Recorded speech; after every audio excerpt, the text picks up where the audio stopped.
again, but we are hoping to be coming at you with more consistent content in the future. We had a good meeting, and we got a plan going forward, so get excited for some more unrestricted content coming soon. For our first episode back today, the topic that's on everybody's mind in the sports world, obviously, is the Super Bowl. Super Bowl Sunday is this Sunday, just a few days away, and the whole NFL season has been building up to this. I know we haven't brought you too much content this season, but we've been talking about it. We've been watching all the games, of course. So we have some pretty interesting thoughts on both teams, the individual matchup, and then the legacy of these teams and these players going forward. So we're just going to do a quick 30-ish minute episode, kind of just previewing the Super Bowl. And yeah. Yeah, I mean, this season's been interesting. We've had all these side angle narratives and lots of teams that have been in the discussion as far as championship talks and contention. And look what we ended up with. Likely the most talented team in the league versus the Chiefs and Mahomes. Big surprise. Like everything shifted this way, and then it wound up right back where we easily could have predicted it to be. I remember one episode we did kind of close to playoff time. We were talking about how the Bills and the Dolphins and the Lions are all contenders. It's probably just going to be Chiefs and Niners again. And and look where we're at exactly. And I mean, a lot of our weirder predictions kind of panned out. We were both really high on the Lions, and we talked about that in our previous episode. We thought the Lions were the biggest threat to the Niners, and they ended up being the biggest threat. So there were some interesting narratives, and not to say that the Super Bowl isn't an interesting storyline and going to be entertaining by any means, but it is definitely we could have predicted this at the beginning of the season. I don't know. It's interesting that it ended up just being exactly that. So yeah, we'll get into it. We got lots of good things to talk about and different little topics and narratives we're gonna head into. Yeah. So to start us off, one topic that is pretty interesting in regards to both these teams is the way they're both individually built, the roster construction. I think they take kind of two opposite approaches in terms of how they've built the roster, how they've got here. Of course, any good NFL roster essentially comes down to consistently drafting good players, getting good players at multiple positions on rookie deals. You really can't build a good roster without having some players either on your defense or maybe whether it be your quarterback or whatever on good rookie contracts. That's the vital key to building a good NFL roster. But to start talking about this trend, do you want to start talking about how the 49ers are constructed and give your thoughts on that?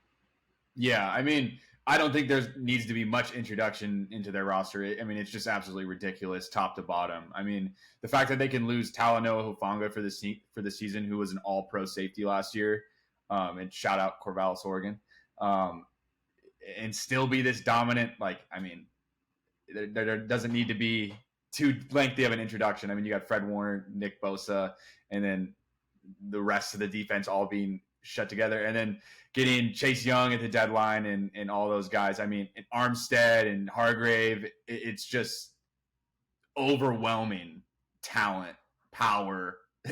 I mean, there's not much you can do. I mean, in the middle of the field is erased by Fred Warner. You can't really throw to the middle of the field at all. You damn sure can't run. I mean, it's suffocating. And then coming off of that, then you've got arguably the best lineman in the NFL, even though he's an older guy, and Trent Williams, definitely the best offensive lineman in the league right now. And then you got Juszczyk and Kittle and the plethora of weapons from Debo to Ayuk, who's popped off, and then we haven't even mentioned Offensive Player of the Year, Christian McCaffrey. And then you got Purdy, who's been able to strap things together and use his legs and have really impressive pocket presence and the ability to just extend to play an extra second or two that allows all those weapons that I just introduced to just flourish. And so, I mean, this team is absolutely potent and lethal in every way, shape, or form. And to be honest, in the middle of the season, we talked about this a little bit, I didn't think that they could be beat by anyone. And then they ended up going on that 3-game skid, which I actually think was beneficial for them to face some adversity and have to kind of figure out their identity and who they are. And I think without those moments, and even these moments in the playoffs so far of having to make big comebacks in the second half, when that's not the characteristics of really Kyle Shanahan teams in the past, they have not been good going into the fourth quarter with being down. Like I think the statistic was, I can't remember the exact number, but it was in many double-digit games, like being down going into the fourth quarter, and they were able to overcome that in the playoffs so far, and hopefully shift that narrative, because they definitely needed that. And anytime you play a Mahomes team that is never out of the fight at any point in time, because as we're going to get into later, they arguably have the most talented offensive player in the history of the NFL. Actually, I don't even know if that's an argument. It's just whether he's the greatest or not, and or where he's at in that conversation. And so it's a fascinating narrative. At the end of the day, it's the best player in the league versus the best team in the league. So like, you can complain all you want about the way it all lined up. That is beautiful. Like, I don't even care if it's like we keep seeing it. It's like the Warriors Cleveland, like, consistency, like where things don't really change year to year. But I'm fine with that. I want to see the best play the best at the end of the day. Exactly. Especially, I think, like, we can just get this out of the way quickly. Neither of us have a problem with the Super Bowl matchup at all. I think the NFL is a lot even different than the NBA when we were getting that repetitive Cleveland Golden State series. That, at a certain point, that got a little bit repetitive. But with football, especially being a single elimination playoffs, to see a guy like Patrick Mahomes consistently be able to win in the playoffs and get his team here, I'm also just a Mahomes fan. I'm a fan of this game, and I really have no problem seeing him in the Super Bowl year after year. But talking about the 49ers roster, the defense has been special for years at this point. They've been a very strong point of their team as far back as even a little bit before their last Super Bowl run when Jimmy Garoppolo was their quarterback. That comes from just drafting well and internal development. They've obviously had a ton of great coordinators and coaches on Kyle Shanahan's staff throughout the years who've gone on to have good to great careers in their own right. Their defense obviously is stacked in an era where defenses are kind of centered around these elite, just generational pass rushers, and then corners who hold up for long enough for those pass rushers to get to the quarterback. They built that, but they also have the best linebacker in the league in an era where linebacker talent is a little bit down compared to like 5 years ago, you can say. Fred Warner is special. He's a game changer, and he really adds an element to that defense that pretty much makes them the best defense in the league. In terms of their offense, what really pushed them over the hump, in my opinion, was trading for Christian McCaffrey. And there's always a lot of talk about running back value. We've talked about this at length. Christian McCaffrey obviously kind of transcends that, being the best running back in the NFL and arguably one of the best running backs of all time. But the Niners always had a great run game due to their just great work in the trenches, due to their line. But trading for the best running back in the NFL just added a level of consistency and just dynamicism to this offense. Getting a guy like Christian McCaffrey who can do so many things, you can lean on him. I think there's a script out there where he gets 30 carries and they just lean on him really hard in this game. But if you think about this, teams that are contending, trading for stud running backs, top-tier running backs, we really haven't seen that besides this Christian McCaffrey trade. There's been rumors about the Bills trading for a guy like Saquon Barkley, rumors of the Ravens trading for a guy like Derrick Henry. I think those trades would really benefit those two teams, and I think if the 49ers are able to win it this year, like I said, Christian McCaffrey's generational, but that kind of shows you that trading for a star running back is a valid strategy. Obviously, the thing that allows them to do all this is they have Brock Purdy, their quarterback, playing at a high level on a rookie contract. And you see the way NFL rosters are constructed. There's essentially two ways if you just zoom out and look at them. You have the teams with quarterback on a rookie contract, and that allows the teams to pay the weapons. It allows teams to pay the defense, and you go all in for however many years you have your quarterback on that contract. And then there's the flip side, which is what the Chiefs have, and that's having a superstar quarterback who you're paying a ton, kind of neglecting to pay the weapons a little bit because that quarterback is so good, and then investing what you have left kind of into the trenches. So I think these AFC teams kind of lean towards the Chiefs route, and NFC teams tend to lead towards the Niners route, which is interesting. And I think these teams are obviously the two best at those individual strategies, so it's really interesting to see them face off kind of at the height of their powers in the Super Bowl. Yeah, that's a great narrative. Definitely looking at the way that the salary cap gets taken into consideration and who you're going to pay and how you're going to think about those things from a long-term perspective. And I mean, yeah, that's definitely fascinating. And then just to interject on what you were saying about the strategy to pay these star running backs when you're already established as a championship contending team in a year where it really was deep into discussion early on when there were all these contract disputes with like Josh Jacobs and all these running backs, Jonathan Taylor, and we really got heavy into discussion about like what is the value of a running back and how is that going to change over time. And I think that McCaffrey, I mean, while he's an exception because he's such a great receiver and he's just so, I mean, at least this year been very durable. I mean, in the past that's not been the case, but I do think there's something to be said that like if you've already got a championship core and have made it that far, like, and have a really talented quarterback like a Bengals or the Bills, who now have a really good running back in James Cook. Right. But like, there's a ton of value on the margins to add that extra guy who, in McCaffrey's case, can turn a 2-yard run into a 7-yard run.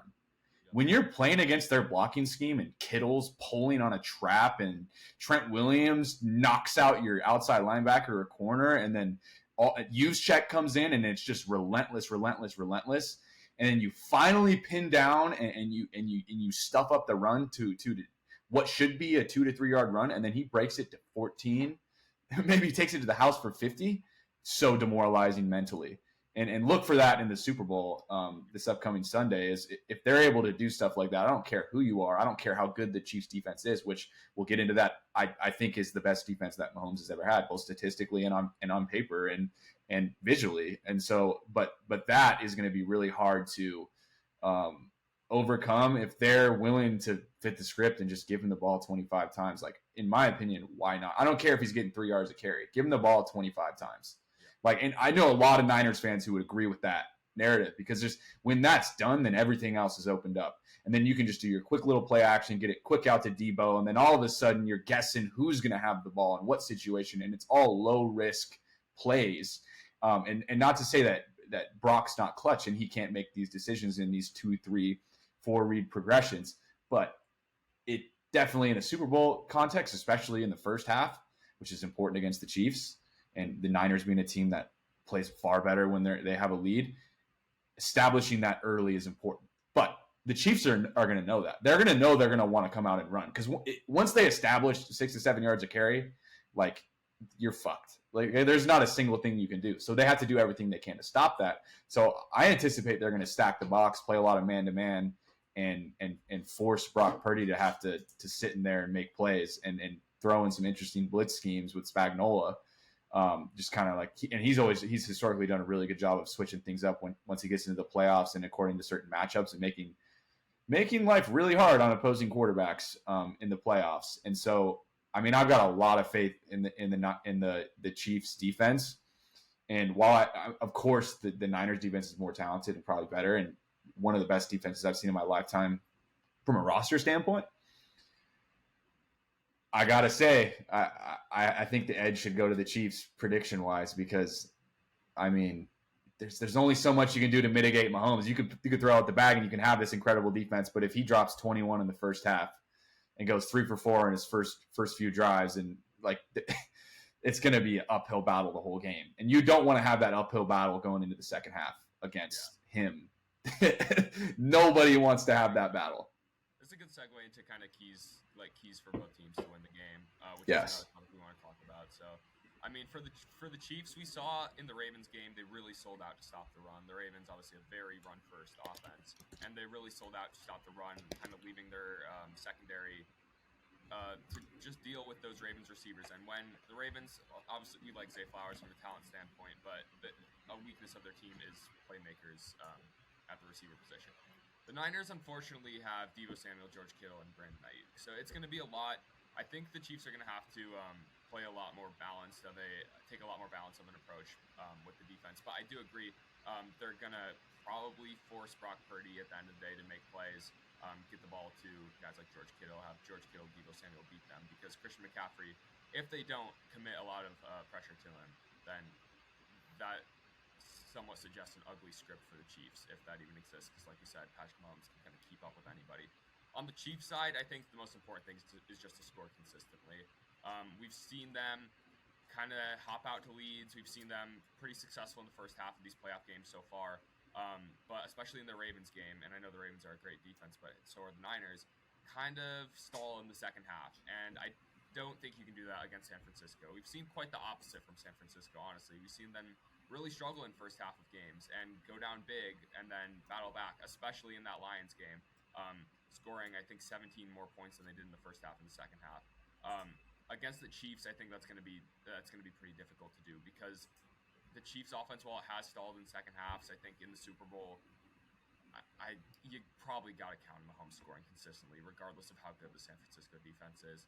I also think Kansas City wins any one-score game pretty much. Obviously, something could go San Fran's way, but if San Fran finds a lead in the fourth quarter, I really think it's important to, when they have that possession, they're up 3 or whatever, converting that touchdown with 5 minutes left. Because any one-score game and you have Mahomes in that game, I just think that favors him so heavily. And when I know there's going to be an opportunity, if it is close, for San Francisco to put the Niners away, and if that means going for it on fourth, if it means not settling for a field goal whenever, I think they have to take that chance. I think they have to take the opportunity to go for 2 scores when they can. I think that's going to be the biggest thing.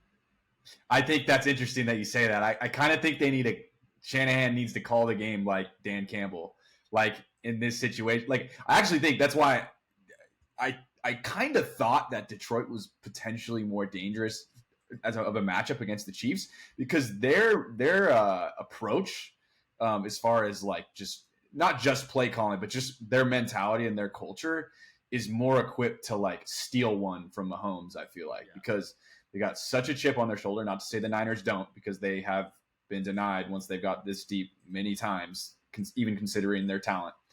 But like aggressive play calling, they started really hot at the beginning of games, and they've just played with momentum really well. And I just think that the only way to beat Mahomes is play to the momentum, like I just said, and you're going to have to do some stuff. You're going to have to make some plays that you otherwise wouldn't in certain situations. You can't really just like play an average game and beat him ever.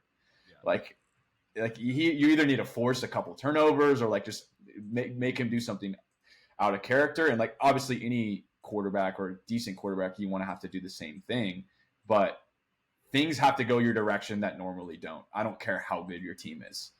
Like, and so yeah, that'll be interesting to pay attention to as to whether they lose the game on either side for the Chiefs and the Niners. Yeah, I mean, I really think you hit it home that like they've kind of taken their foot off the gas, and it's that second half to me is so important. Like if the Chiefs are going to be stagnant in the second half again and not be able to put up points, like that's going to be important, because the Niners in the playoffs so far have been good in the second half, and so that to me is like the key to the game is who starts hot and who controls the second half. And while that's a really general statement, these teams are so talented and so good at the top that like I think those simple mentalities and approaches are going to be what makes the difference in this game. Going to need the Chiefs' red zone offense to be how it's normally been characterized in the last 4 years since Mahomes has been there, because that just makes them so dangerous and so much more difficult to play in and demoralizing. Is when they get inside the 20-yard line, inside the 15-yard line, you know that they're going to throw the bag at you. And so, I'm also curious just to see how Pacheco runs. Like, I mean, I anticipate it's going to be the Niners are going to stuff the box like they regularly do, and just really make it difficult on any team that they play, of course. And so that'll be something to pay attention to. A lot of factors. So there's just so many players and so many strengths to both teams that like there's a lot of stuff going on in this game. It's definitely not a simple analysis. Right. That's pretty much all I have as far as keys to the game. Yeah. I think we kind of hit all our talking points for that. So next we want to talk about kind of the pressure on both sides of these teams. I think these teams are both in extremely different positions in terms of narrative and in terms of kind of timeline and for winning a Super Bowl. Obviously, the Chiefs are coming off a Super Bowl win, and they've won 2 in the last 5 years. So with that being said, I almost think the Chiefs have little to zero pressure to win this game. I think if the Chiefs lose this game, it's kind of no harm done to where they're at in terms of franchise. This was said last year, but they're almost in like a little bit of a rebuilding phase post the Tyreek Hill trade, which is interesting because it's quite possible that their rebuilding phase includes back-to-back Super Bowls. It's so terrifying. right? Like, It's so true. They're in a spot where I just don't see them having that much worse of a roster than they have right now. But the defense obviously is great. It's the best of Mahomes' career. But, like, does a Patrick Mahomes, Andy Reid team really get much worse than this? I don't think so. And so, like I said, already coming off a Super Bowl win, 2 Super Bowl wins already for Mahomes. If the Chiefs lose this game, everybody acknowledges how talented the San Francisco team is. And I don't think it would be like a stain on his legacy or anything like that. Obviously, a win would do a ton for his legacy once again, and we'll get to that in a minute. But on the Niners side, they have a ton of pressure. I mean, the Niners are often described as a glass cannon. They've been described as that for the last 3 years or so. This is kind of, I've been saying it all year, but it's kind of been a perfect storm for them in terms of injuries. This team's been extremely injury prone with players like Deebo Samuel, Christian McCaffrey, pretty much their whole offense. And then their defense outside of Hufanga has been miraculously healthy, I would say, this year. So this roster, like I said, they're going to have a few more years of not having to pay their quarterback, which is a huge advantage. Like I said, that allows them to accumulate a ton of talent. But that clock is ticking, and if they revert back to their injury-prone ways, which is not something you can kind of do anything about, I just think being this healthy is a rarity in the NFL. Playing 17 games with players who have a history of injury, it's not always going to go this way. And you probably got like 2 more seasons, I would say, before this roster is going to need almost an overhaul if you want to get back. And so I think it's almost now or never for the Niners. I mean, we're both in total agreement on this, and I think pretty much everyone is in agreement. Not that the Chiefs necessarily don't have any pressure, but like there's a lot of pressure on the Niners. If they lose another one, and like the amount of talent they have, considering everything we just talked about, I mean, it's pretty tough sledding if they can't get one done. And like, to be fair, like they're playing arguably one of the 3 greatest football players ever to put on a football helmet. But I don't know if that's an excuse considering how good their roster is. And so another thing I wanted to touch on too, which in my opinion is a very valid excuse as to like some of their shortcomings. And even if they do end up losing on Sunday, like the amount of coaches that they have get hired, like from whether it's a defensive coordinator or offensive coordinator. I mean, all these guys, I mean, you could go on a laundry list of like the 5 or 6 guys that have moved on. Like, it's so hard to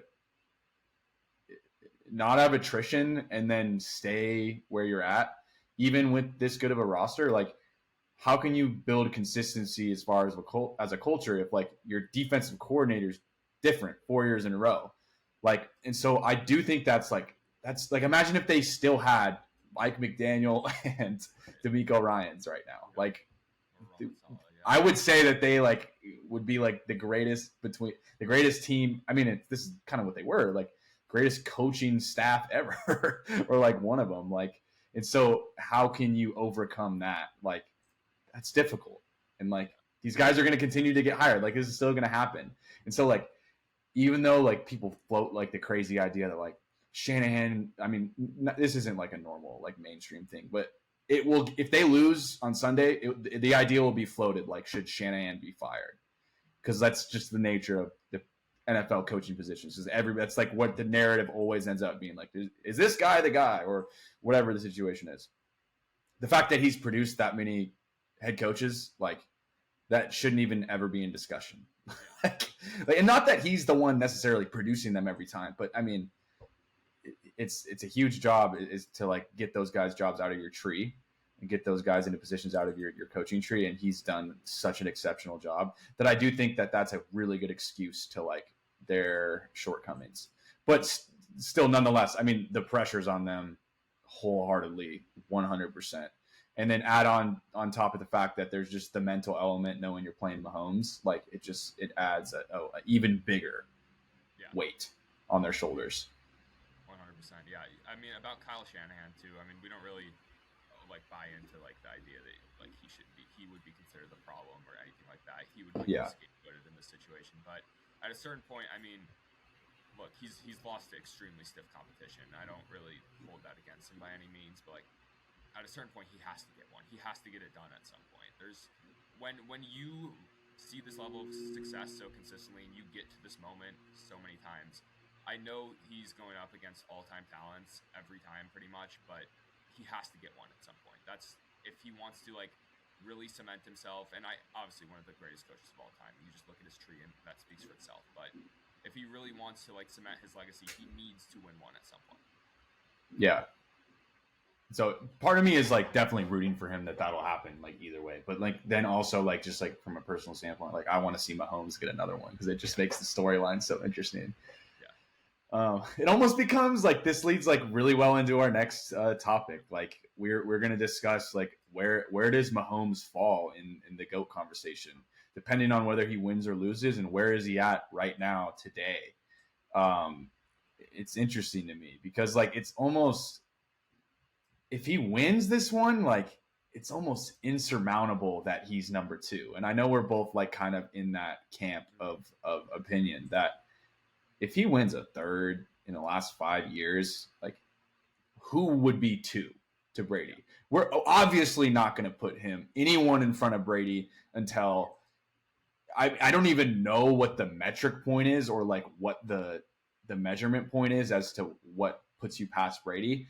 But in my opinion, like I don't even know it can be done until someone is retired, no matter what their credentials are, unless they had 6 Super Bowls or 5 Super Bowls maybe. But like you got to get to at least one handful before you can even discuss it while still playing. In my opinion, personally, we're talking the most talented player. I think Brady would tell you too. Like it's this man right here. It's Patrick Mahomes. I mean, I was looking at like some lists yesterday because obviously I feel like I have somewhat of like radical takes in terms of like recency bias. Like LeBron is my best player of all time. I think Steph Curry's like a top 7 player of all time. I think like Kendrick Lamar is the best musician of all time. I'm super biased towards things that I experience, and I fully acknowledge that, and I'm okay with that being my stance in pretty much everything. So I've been on the wave of Patrick Mahomes being the second best quarterback of all time since his last Super Bowl win. But I wanted to see like where people kind of stood on that. So I was scouring the internet yesterday looking at lists, and I mean, yeah, he's consensus pretty much in the conversation. The 2 guys that I think just have no argument that I did personally see are Rodgers and Manning. I think those are the 2 guys that pre-Mahomes were like in this conversation, and I just think that with 2 Super Bowls, I just don't understand how there's even any argument for those guys over Mahomes at this point. I mean, both of them somewhat underachieved, you would say, in terms of like Super Bowl wins. Not obviously great careers still, but Rodgers only won 1 Super Bowl. Mahomes has already won more, and Manning like got carried to a 2nd Super Bowl. So it's I just don't see an argument for those guys over Mahomes. And then from a talent standpoint, he's probably most similar to Rodgers all time if you just look at like their games. And just for Rodgers, his success to be so like eclipsed already by a 28-year-old Patrick Mahomes, I don't see how, like what argument you can really make for Rodgers outside of kind of cherry picking some like stats that wouldn't explain the whole picture. So you kind of get down to like a Joe Montana argument, which obviously I didn't experience and I can't really speak on that too much. But something that people who did say about Joe Montana was always that you can always count him in the playoffs, in the clutch, to come through for his team. And he was always the guy who, when the game was on the line, was going to get it done. And Tom Brady obviously was that guy for us. I mean, we saw it just time and time again, no matter what the situation was. Game on the line, Tom Brady was going to get you in field goal range, or he was going to get you in that zone. Patrick Mahomes is that too. I mean, Patrick Mahomes is that, but you'd probably say just a better talent overall. And so, the Montana argument, sure, old heads will make that. I didn't see him, so it's tough for me to comment on it. But with the Super Bowl win here, I don't really see it. He'd only be 1 below Montana, and just individual success, talent, pretty much any metric, you'd give the edge to Mahomes. And Joe Montana also played with the greatest wide receiver of all time. So that, I mean, I don't know. He was not that the Chiefs aren't an extremely stacked team and system, but Joe Montana's 49ers are one of the greatest built teams of all time. So if we're somewhat saying that he's at least like in the conversation for number 2 right now, it becomes okay, so he's pretty much the most talented of all time. Eye test checks out all of that. how many Super Bowls does he need to get for it to be a conversation with Tom Brady in terms of greatness? That's what it comes down to. And I think that we're going to be approaching a Jordan versus LeBron-esque debate coming up here, where it's more rings versus less rings, but arguably against stiffer competition, more impressive rings, things like that. And so with a third Super Bowl ring, would that be a conversation for me? I think it'd probably need to be 4. I think 3 is just, it's not even half of Brady. I think he would need to get 4 for it to be a real conversation. I think 5 is like the number I've been seeing a lot online. I've talked to my friends about this too. I think a lot of people have saying like 5 is kind of the threshold for him, for it to be like 5 versus 7, and then you can kind of get into nuances there. But right now the gap in rings is just too much to where, I mean, like I said, sports is about winning the game. It's about winning the championship. And when there is such a large gap with Brady and any other quarterback, it's really tough to kind of make that argument, even if someone is as talented and as flashy and as transcendent as Patrick Mahomes. Yeah, that's an interesting debate as to what number levies Mahomes into like legitimate contention to take one, because I mean, I it's such a difficult argument to say that Mahomes isn't 2. Like, I could write a 50-page essay on like why he's definitely number 2, and just like I could literally categorize it like statistics, eye test, I mean, accolades. You could just go in so many different narratives. Like it's insane. Like it's pretty insurmountable in my opinion. And then when you like the Rodgers thing, I mean, I don't think he's definitely in like obviously the discussion of the greatest of all time. Clearly not top 2 greatest of all time, but he's more so like a clear cut in the top 3 of most talented and best throwers of the football. If you just watch the football from the release to where it ends up as far as accuracy and angles, like he's even like there's an argument to be made that he's ahead of Mahomes. Not as far as creation of plays and extending plays, like that's a different topic, which Rodgers is still all-time great at. But it's just throwing the football, like Rodgers might be 1. And even that, I'd still probably say like Mahomes is probably like could have the nod just because of the arm angles and stuff like that. But I mean, getting back on track to what you're saying about the number, in my eyes, so if he lost this one, and this isn't to get too caught up on the outcome of Sunday, but if he lost this one, I think it's like disrespectful to like say he's won, or make a really like, maybe not disrespectful to make the argument, but like it's hard to make the argument that he is 1.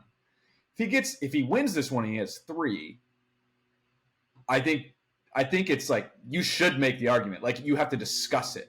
Like you definitely have to discuss it. But even then, it's like you have like Brady has 95% of the leverage and Mahomes has 5%. Right. But if you get to 4, I think it goes from 95-5 to 65-35. Like that's how much of a gap I think happens there. Because the reason I laughed while you were talking is just the fact that we're talking like he needs to get half. Like he has to get half of what Brady has. Like that is the most ridiculous concept I've ever heard. And so like the crazy thing about Brady is he had 2 separate Hall of Fame careers, and like we'd be making the argument of Mahomes' 1 singular Hall of Fame career versus Brady's basically 2 put together. And so I kind of agree that 4 is where it's like, okay, there's actually like a real debate there. 3, it's like you could kind of make the argument. 5, it's like, fuck, like Mahomes might have the nod.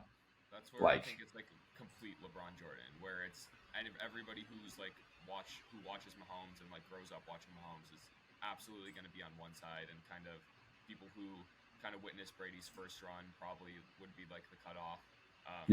Would be very Brady side, and that's like I'd say the LeBron Jordan debate is I think like a damn near 50-50 like sports debate. I think that's one of the best, most like even kind of debates of all time. And it's like the same thing. Like I would say like it's the same scale. That like if LeBron got 1 more at this age, if that happened and he was the second best player on a championship team and he did that, averaged 20 plus a game in the playoffs or in the finals, like then it goes 60-40 LeBron. Right. And that'd be like if Mahomes got 5 or 6. I think it's like the same concept. Yeah. But again, the NFL is just different than the NBA. I mean, I think it's more difficult to string it together because 100%. I mean, just football in its nature is just different. Like usually the better team, a lot of the times the better team wins in the NBA because it's a 7-game series. Right. And that's a whole nother debate. But yeah, this is a legacy game, but it's not a game breaker for a legacy breaker for Mahomes by any means. But it's like, okay, like he's way the fuck ahead of schedule, or like, okay, like it's about the same, but like still probably a little bit better as far as in the discussion. Yeah. So that's a good way to put it. I like that. Yeah. And so to close out, let's just give our score predictions for the Super Bowl and obviously the winner. And we'll see how accurate we are. Yeah, so I've been saying all week, I've been saying 28-24 Chiefs. Maybe that's a bit low scoring, but because, I mean, these are super high-powered offenses. But I've been saying the Chiefs win 28-24. My favorite prop, I would like to say this too. I think George Kittle yards is my favorite one. I think he's going to be a big difference maker. I think he could get a big touchdown for the Niners this week. I think he's most likely of their receiving threats to kind of have a big game. But, yeah, I think the Chiefs win by 4 points. God, so here's why I'm hesitating, because this whole playoffs and all regular season, like even when the Chiefs were at their lowest, like I didn't hop off the train. Like I never hopped off the train, and I maintained true to them. And so like part of me is like, I can't bail on them prediction wise because like I want to be right. But like we just said all this stuff about the pressure on the Niners, and like part of me thinks that could be a good thing. More so than like we paint, because we've kind of painted the picture as a bad thing, but part of me thinks that I actually see what you're saying. I can completely see that, because like they know their backs are up against the wall. right? They have a lot to lose just as far as their franchise and the direction they're going. They gotta win one for their coach. I saw a clip of Kittle at the end of their loss to the Chiefs a few years ago, like when the confetti was falling down, and it was an NFL Films thing, and he said like, "We'll be back." Like he was talking about how we'll be back, and we'll be back with vengeance is basically what he said. To push back on this though, you could say this exact thing about the Chiefs' last 2 opponents in the Ravens and the Bills. You could say the exact same thing about them. And at the end of the day, all the pressure was on them in terms of like kind of a franchise-altering loss. Both those franchises experienced that because at the end of the day, the Chiefs are just inevitable. Yeah, the only thing that, not the only thing, but a major factor into me thinking that the Niners are different, I mean, aside from the fact that I think they're just more talented than those two teams, when your biggest strength is your physicality, like you can set the tone and control the tone at given points in time. And so part of me thinks that they might come out and just be so ridiculously physical. And I know the Chiefs are going to be ready to match that, but if they come out and knock them in the jaw like right away, and they carve out a lead and they hold the lead, like it could be, and then they somehow find a way to get pressure to Mahomes and like make it really difficult on him, which that's so hard to do just because he's so smart at the line of scrimmage. I don't know. I mean, maybe the flaws that the Chiefs have had all regular season are going to come out. And this is strange because I totally am, because this is like contrary to the narrative that I have been following all season, that I think like undoubtedly this is still the Chiefs. They're still going to be in the Super Bowl, and they're still probably going to win the Super Bowl. But you know what? I've convinced myself, and I've talked myself into it. I'm going to go predict Niners 31, Chiefs 28. There you go. I'm going to run with that. Wow. Well, there you have it, guys. I mean, we kind of broke that down at length. Talked about a lot of interesting topics in relation to the Super Bowl. I think, like a lot of people, I wouldn't care to say maybe even more casual fans, kind of upset at the Super Bowl matchup, being that you've seen this matchup in the past. The Niners have been very dominant in the NFC for a while now. The Chiefs have been obviously extremely dominant in the AFC for 6 years now. But the fact that we just kind of talked about this for 40 minutes and all these different topics, narratives, legacies, roster construction, things like that. We think this is a super interesting matchup, super interesting Super Bowl, and we're both really looking forward to it. Yep, absolutely. We'll see y'all next week after the game. We'll break it all down.